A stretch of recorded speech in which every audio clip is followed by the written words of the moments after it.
Pessoal, vamos falar sobre a situação na Ucrânia. Hoje, dia 17 de novembro, são 8 horas da manhã aqui no Rio de Janeiro, 2 horas da tarde lá em Kiev, e temos hoje novamente mais um dia que teve um ataque massivo lá na Ucrânia, né? 2 dias depois do ataque à rede elétrica, hoje nós tivemos ataques à infraestrutura de gás da Ucrânia. Mais uma montanha de mísseis, acabou de acabar agora o alerta de mísseis lá na Ucrânia, e a maior parte dos mísseis foi derrubada pela defesa antiaérea, a coisa está ficando melhor a cada dia, mas alguns atingiram o alvo em Dnipropetrovsk e Odessa e outras cidades. Os danos estão sendo avaliados ainda nessas cidades, né? Os ucranianos ontem atingiram a base de Dzhankoi, na Crimeia. Essa base aqui, ó, é uma base que estava sendo muito usada pelos russos. Parece que atingiram a base no momento que tinha uma enorme quantidade de tropas, equipamentos e coisa e tal lá, né?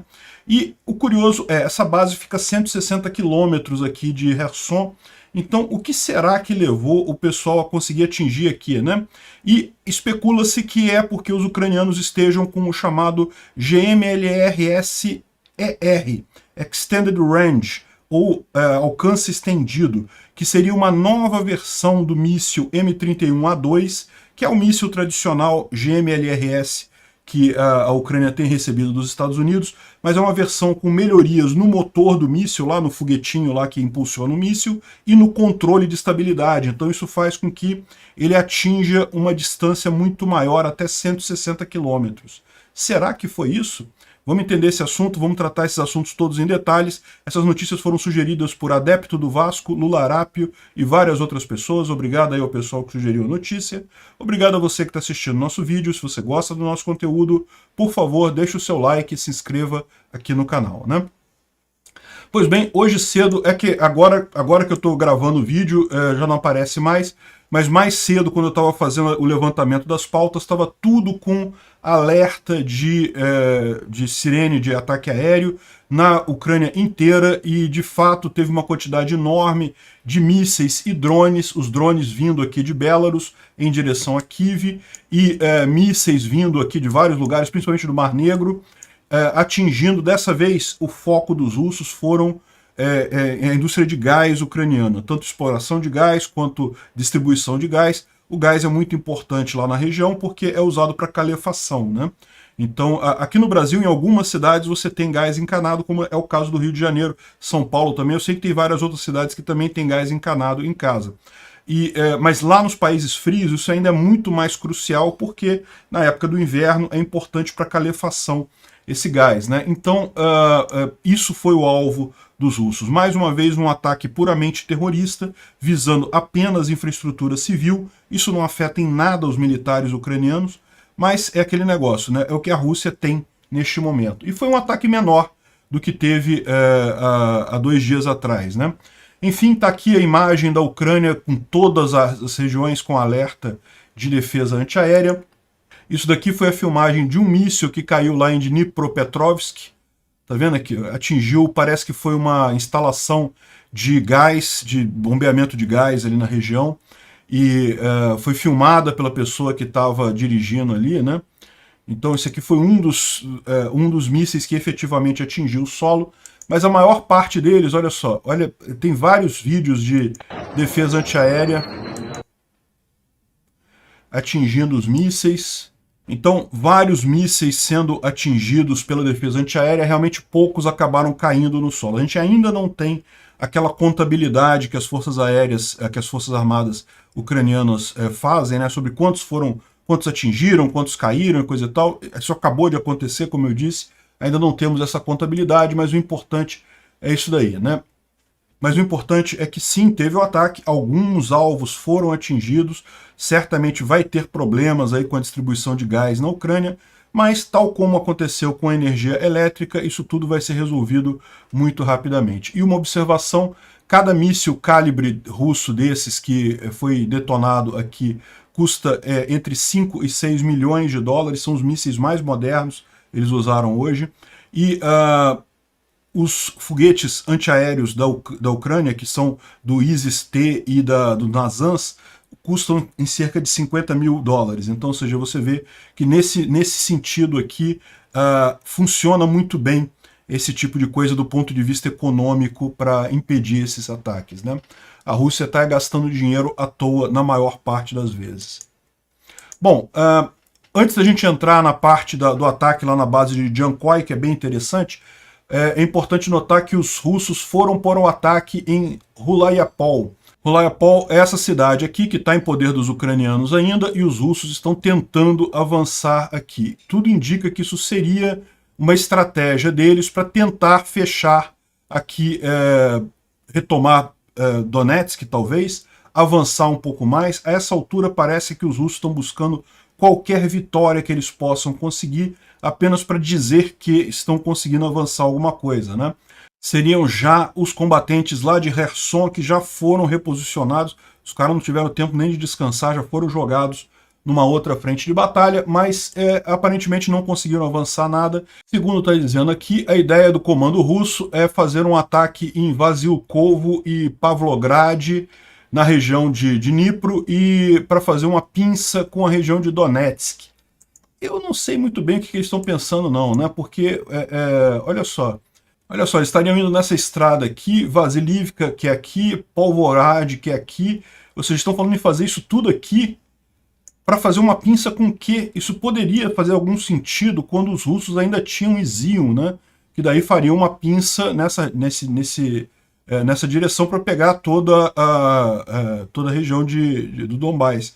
Isso foi uma coisa que em determinado momento da guerra foi cogitado mesmo pelos russos. Fazer essa grande pinça aqui entre Zaporizhia e Izium para isolar toda a região aqui de Donetsk. Mas a essa altura, como eles perderam aqui, estão perdendo também aqui na frente de batalha de Svatov, né? Então, ou seja, não tem mais sentido, não dá para fazer pinça aqui. Onde é que esse pessoal quer? É mais aquilo que eu falei para vocês, eles estão precisando de alguma vitória, alguma coisa que eles consigam avançar para poder animar a opinião pública lá na Rússia mais do que qualquer coisa. Mas não conseguiram nada, tá? Estão tentando avançar, mas não conseguiram nada. Bom, e houve também ontem ataque na área de Chaplinka. Chaplinka a gente já falou, já tem havido vários ataques recentes aqui. Chaplinka é esse lugar aqui, era uma base que até pouco tempo atrás os ucranianos não conseguiam atingir, porque eles estavam aqui em cima, nessa área cinza toda aqui, azulada, estava em poder dos russos, então eles não tinham alcance para chegar aqui. Agora que tomaram a região de Kherson, eles conseguem atingir Chaplinka. Chaplinka é uma grande base de distribuição, estão usando sem dó os HIMARS lá, e justamente por quê? Porque os russos estão nesse movimento de tirar as tropas daqui e mandar para cá, passando por Chaplinka, né? E Chaplinka e Dzhankoy também. Dzhankoy é essa outra cidade aqui na Crimeia, ela já tinha sido alvo de ataque há alguns meses atrás, mas tudo indica que esse ataque alguns meses atrás foi feito por drones ou por sabotagem local, né? O que a gente viu hoje foi explosões pesadas. Eu vou tocar o vídeo aqui para vocês.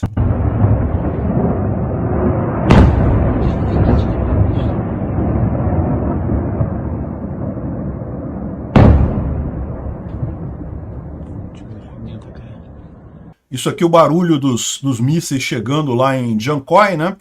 E aqui uma imagem que foi gravada lá também de como é que tá a base aérea de Dzhankoy. Dá para ver as munições explodindo lá, né?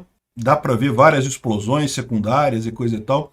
Ou seja, o que aconteceu? Nesse caso, tudo indica que não foi dessa vez uma explosão por sabotagem, né? Até porque os russos já estão espertos com isso agora, não vão deixar o pessoal chegar tão fácil. Aí o pessoal estava questionando, né? Porque Dzhankoy é mais de 140 quilômetros do fronte de batalha. Isso é impossível ser GMLRS, que são os mísseis M31 que os ucranianos têm usado, que eles têm acesso, né? A gente sabe que existe toda uma negociação para tentar usar o ATACMS, mas até agora isso não caminhou, né? Agora, o que pode ser? O Trent Telenko lembra aqui que há algum tempo atrás eles avisaram que iam começar a testar o míssil GMLRS-ER, que tem uma melhor controle da cauda e um diâmetro de foguete um pouquinho maior, e que chegaria a 150 quilômetros. Ele começaria a ser produzido no ano fiscal de 2023. Só que o ano fiscal de 2023 começa em 1º de outubro de 2022. Então o que eles estão especulando aqui? Né? Estão especulando que esse foguete ele já começou a ser produzido nos Estados Unidos, talvez não tenha nem completado a fase de teste, mas você quer um teste melhor do que colocar num campo de batalha e ver se funciona, né? Já que você tem essa possibilidade, é só dar esses foguetes para a Ucrânia e pronto, né? E assim eles atingiriam até 150 quilômetros e poderiam ser enviados para a Ucrânia sem problema. E aliás, fazendo uma observação aqui, parece que tem uma explicação do porquê que os Estados Unidos não quer mandar o ATACMS para a Ucrânia. O ATACMS, vocês sabem, é um míssil ainda mais forte que esse Extended Range, ele vai até 300 km e consegue carregar uma ogiva muito maior. Qual que é o problema? A grande vantagem do HIMARS na Ucrânia é que ele é um foguete pequeno. Então o que acontece? A defesa antiaérea russa dificilmente percebe aquilo como um foguete realmente, como algo danoso. Parece para a defesa antiaérea que é apenas uma artilharia de obus, alguma coisa menor, e daí não vale a pena você gastar um foguete antiaéreo contra uma artilharia, né?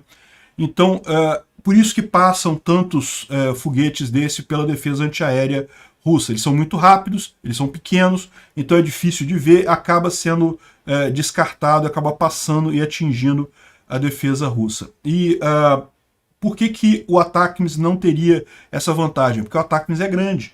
Você pode ver até pelo formato dele, né? Esses GMLRS, eles cabem 6 naquele mesmo pod. O pod para o ATACMS é um só. Então ele sim é um foguete que tem um alcance maior, que tem uma carga muito maior, uma carga explosiva muito maior, mas ele seria um alvo fácil para a defesa antiaérea russa. Então, neste ponto é que você tem esse tipo de situação em que os Estados Unidos não quer botar o ATACMS justamente porque vê que o ATACMS não faria diferença e acabar desacreditando a arma, ela sendo interceptada com facilidade pelos russos. Isso faz sentido. E aí faz sentido também essa versão GMLRS-ER, de Extended Range, né, alcance estendido, que justamente é um GMLRS tal como o atual, ou seja, continua sendo pequeno, continua sendo difícil da defesa antiaérea russa pegar e destruir ele, mas agora ele tem um alcance maior, 150 km, já é um avanço enorme, né? E pegou os russos desprevenidos. Aqui, ó, área em Jankoy, na Crimeia ocupada, à noite explosões foram ouvidas na base militar lá, né? Então existe a suspeita de que isso foi um strike bem temporizado, foi bem no tempo exato, né? Parece que naquele momento existem 80 unidades de vários equipamentos militares naquele campo campo aéreo, né? Aqui em Jankoy. Tem aqui um aeroporto que é usado pelas tropas russas, né? E aqui que foi o ataque, aqui que foi usado o GMLRS-ER, né? Então, ou seja, parece que foi uma coisa... O que os ucranianos fizeram? Eles já tinham esse foguete, vamos esperar um momento oportuno para testar ele bem numa situação que vai ter um monte de tropa. Por quê? Porque eles sabem agora que os russos vão fazer a mesma coisa que fizeram em outras situações, né? Agora que eles sabem que pode atingir Chaplinka, eles vão colocar os depósitos de munição e coisa e tal, mais de 90 quilômetros, em algum lugar por aqui na Crimeia, provavelmente, ou em Reinchest, aqui. Só que agora, se Dzhankoy está no limite do HIMARS, então agora Reinchest também vai estar no limite desse míssil, né? Pode ser atingido também. Então os ucranianos agora vão forçar os russos a irem mais além, mas pior do que isso, tem toda essa área aqui, agora praticamente nada dessa região aqui está fora do alcance dos HIMARS ucranianos, né? Só a Crimeia que ainda vai ter regiões fora do alcance do HIMARS. Isso é um ganho enorme para os ucranianos. E por isso, eles esperaram a reconquista aqui em Kherson para usar esse foguete mais avançado, né? Porque se os russos soubessem que eles tinham esse foguete, que não ia haver nenhuma cidade aqui nessa região da ponte de terra que não pode ser atingida pelos HIMARS, eles provavelmente teriam lutado mais para manter essa região, de forma que, se ainda tivesse a ocupação russa aqui, repara que talvez aí Renichest estivesse fora do alcance, mesmo dos 140 quilômetros aqui de alcance do GMLRS-ER, né?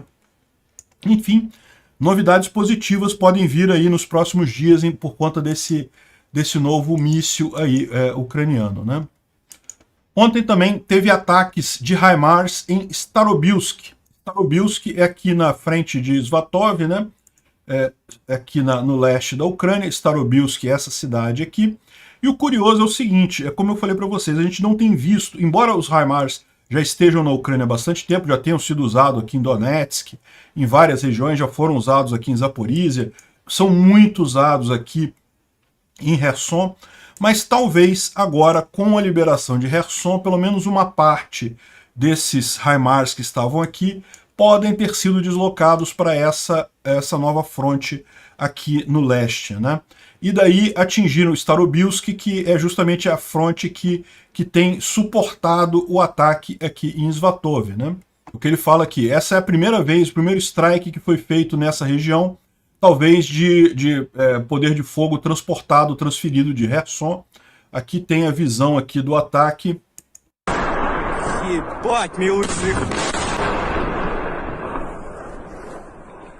Dá para ver aqui o ataque de HIMARS em Starobilsk, né?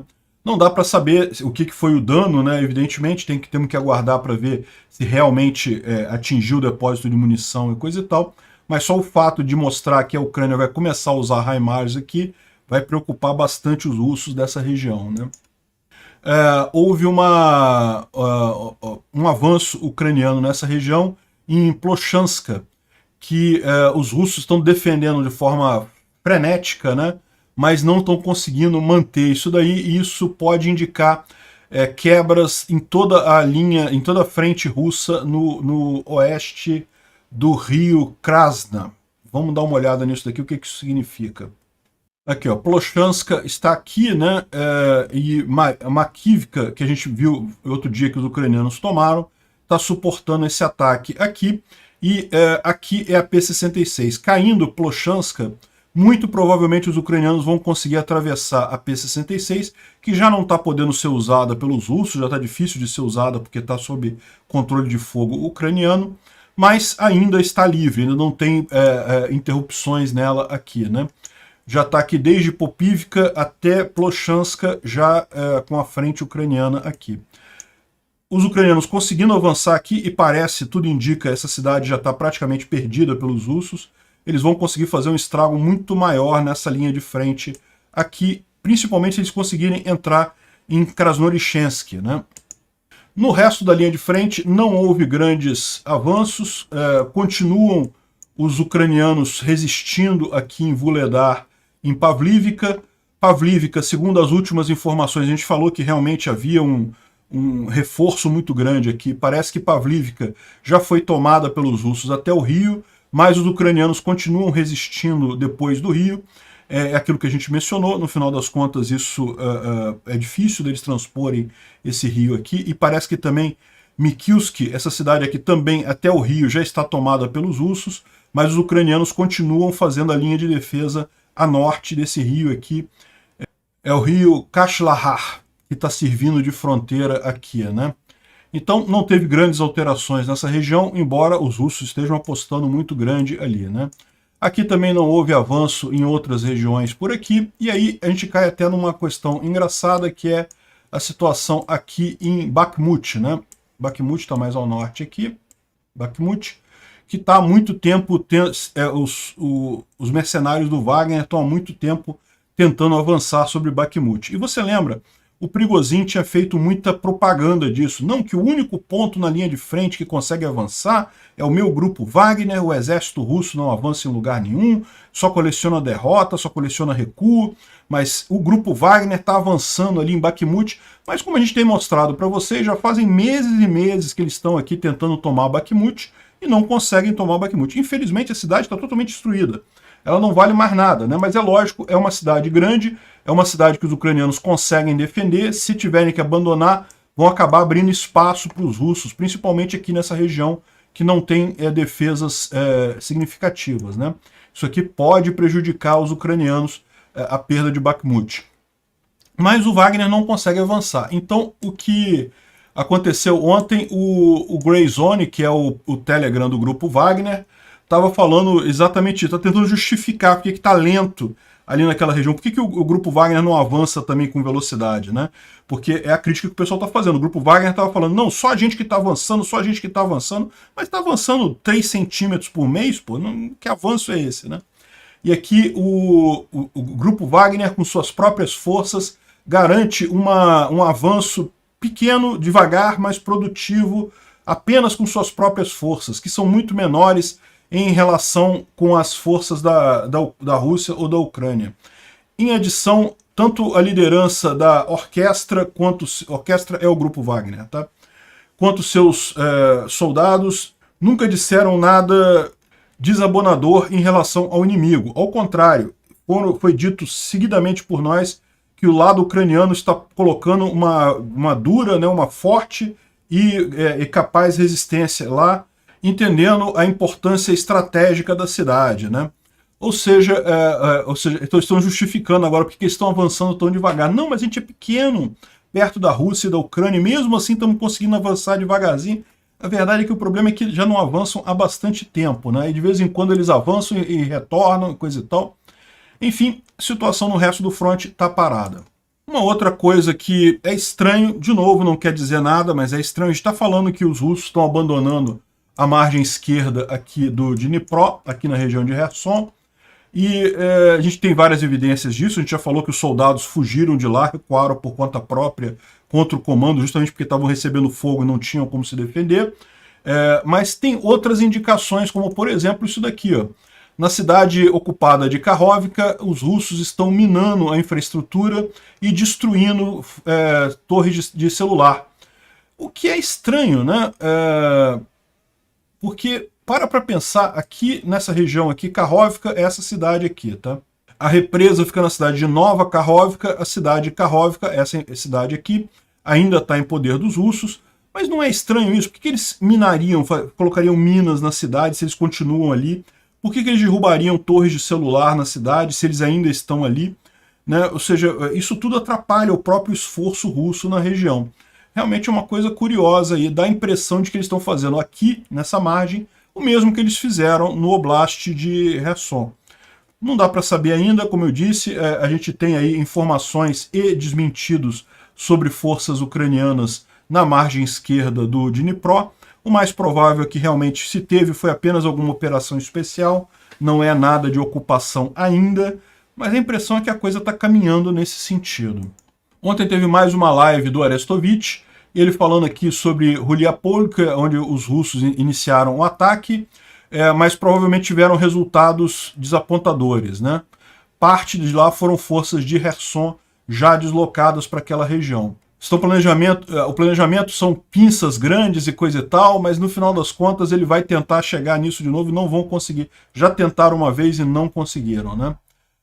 Os russos querem tentar vender a captura de Donetsk e Luhansk como objetivos de guerra para a audiência interna. Mas eles sabem que não tem como ter sucesso nisso daí, isso vai continuar até o final da guerra, né? Pavlivka, as batalhas estão muito intensas e os russos chegaram em Kurakov para tentar circular Marinka, que ele está falando já de Marinka. Então isso aqui não é Pavlivka, Pavlivka fica só até Heavy Battles, batalhas duras. Bilororivka tentaram empurrar os ucranianos, mas não conseguiram. Kremina Svatov está quieto, mas a gente viu que teve avanço ali em Plochanska, né? Enfim, essa é a situação na frente de batalha. Em Kherson, os ucranianos continuam a usar artilharias para destruir vários objetivos na margem leste do Dnipro. Não dão folga para os russos, os resultados são promissores. Chaplinka não pode ser usado mais, está sendo atingido pra caramba. E as forças ucranianas têm acumulado de forma muito lenta em Belarus. Estou falando sobre Belarus aqui. Também pouca chance, pelo menos por hora. O míssil na Polônia, bom, a gente já esclareceu esse negócio do míssil ontem, né? Parece que realmente o Zelensky queria que os especialistas participassem da investigação, porque ele ainda acha que o míssil S-300 foi lançado pelos russos. Os russos também têm míssil S-300. Mas parece que a OTAN não está querendo mexer nesse vespeiro, deixou para lá essa situação, né? O curioso, como eu falei no vídeo de ontem, né, é justamente o quanto que a negação da Rússia, não fomos nós que atingimos a Polônia de forma nenhuma. É muito engraçado pro pessoal que diz que está batalhando com a OTAN, né? Estão batalhando com a OTAN. Ah, não, estamos batalhando a OTAN e coisa e tal. Ah, não, pô, peraí, não entra na guerra não, OTAN, por favor, não sei o que lá. Tá mais do que claro que esse pessoal é uma cambada de covarde mesmo. Russo é mentiroso e covarde no final das contas. Mentem dizendo que estão lutando contra a OTAN, não estão lutando contra a Ucrânia. E na hora que tem a oportunidade de realmente lutar contra a OTAN, né, de provar a força do exército russo, aí fica todo mundo com medo. Deu uma caganeira danada no Kremlin ontem, né? Bom, aqui ele fala sobre a defesa aérea, que conseguiu derrubar uma boa parte dos mísseis que foram lançados contra a Ucrânia há 2 dias atrás, né? E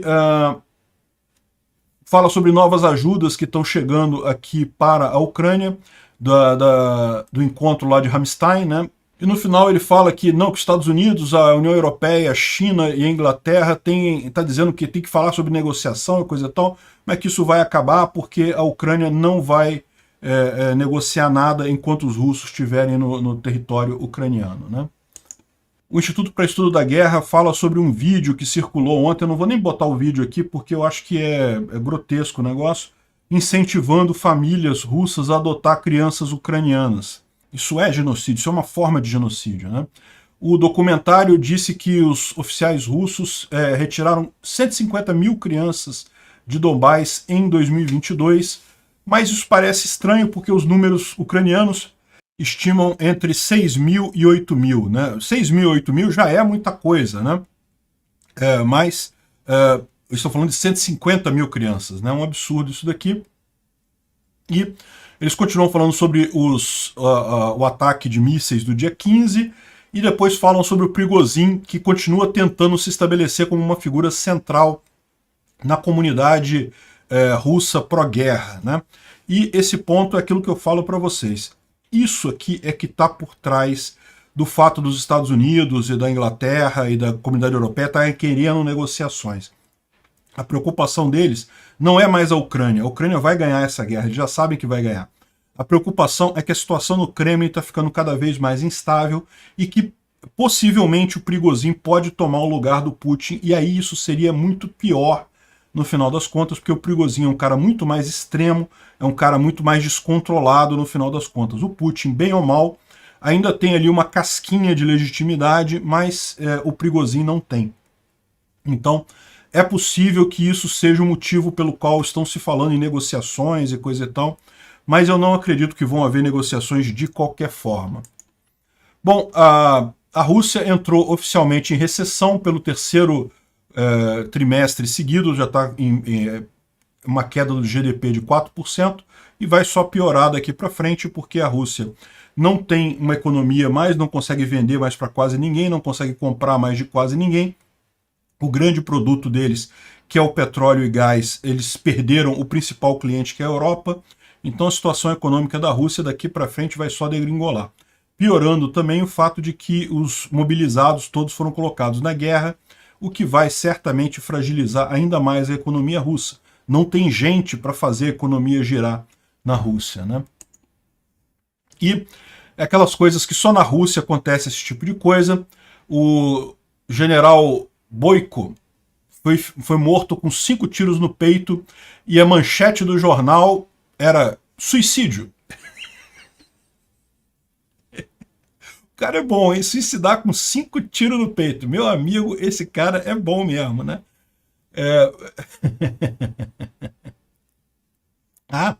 E ele usou 5 tiros e 4 pistolas. Não, 4 pistolas, 5 tiros num suicídio, né? Só na Rússia que você veria esse tipo de coisa.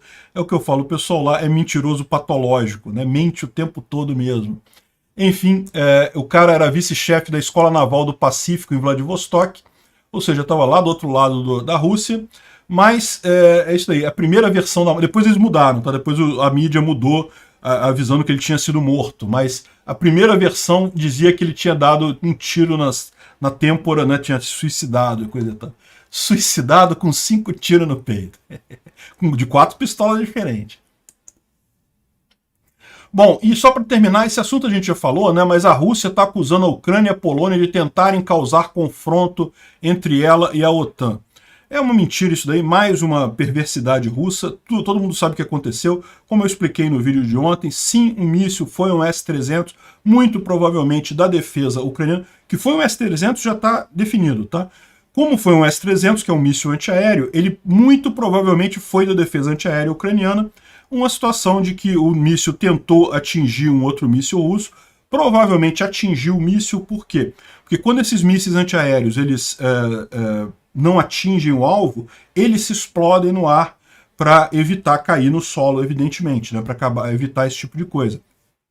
Então, é por isso que estão levantando esse tipo de coisa. Pode ter acontecido o quê? Pode ter acontecido um mau funcionamento do míssil, fazendo com que ele não explodisse no ar e acabasse caindo ali, ou ele pode ter atingido o míssil russo, só que aí no encontro das duas trajetórias, o que restou, os fragmentos e coisa e tal, foi o que caiu lá na Polônia.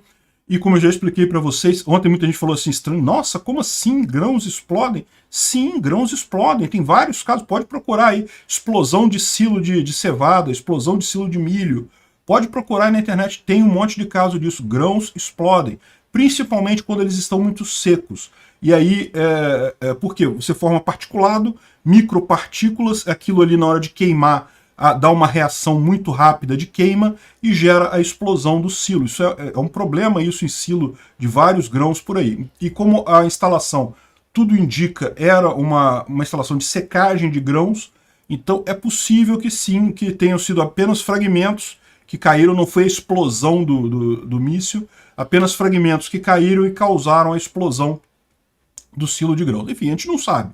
Tá? Não estou dizendo que foi isso não, estou dizendo que é uma possibilidade de ser isso, né? E o fato é, o assunto já está encerrado pela OTAN e pela Polônia, não vão culpar a Ucrânia, lógico, a Ucrânia não tem culpa, a culpa continua sendo da Rússia, como eu expliquei, o míssil só foi disparado em resposta a um míssil russo, então no final das contas, em última análise, foi a Rússia que iniciou a agressão, é a culpada. Pode não ser culpada dolosamente, né, culpada com intenção de cometer o ato, mas no mínimo, culposamente, a Rússia é a culpada dessa agressão. A questão é que daí a Polônia achou que não era o caso de acionar a OTAN no final das contas. Obrigado por assistir o vídeo até o final. Além de curtir, compartilhar e se inscrever no canal, considere se tornar patrocinador com valores a partir de R$ 1,99. Clique no botão Seja Membro abaixo para saber as condições e vantagens de patrocinar o canal. Mais informações sobre o nosso projeto, visite nossos sites indicados na tela.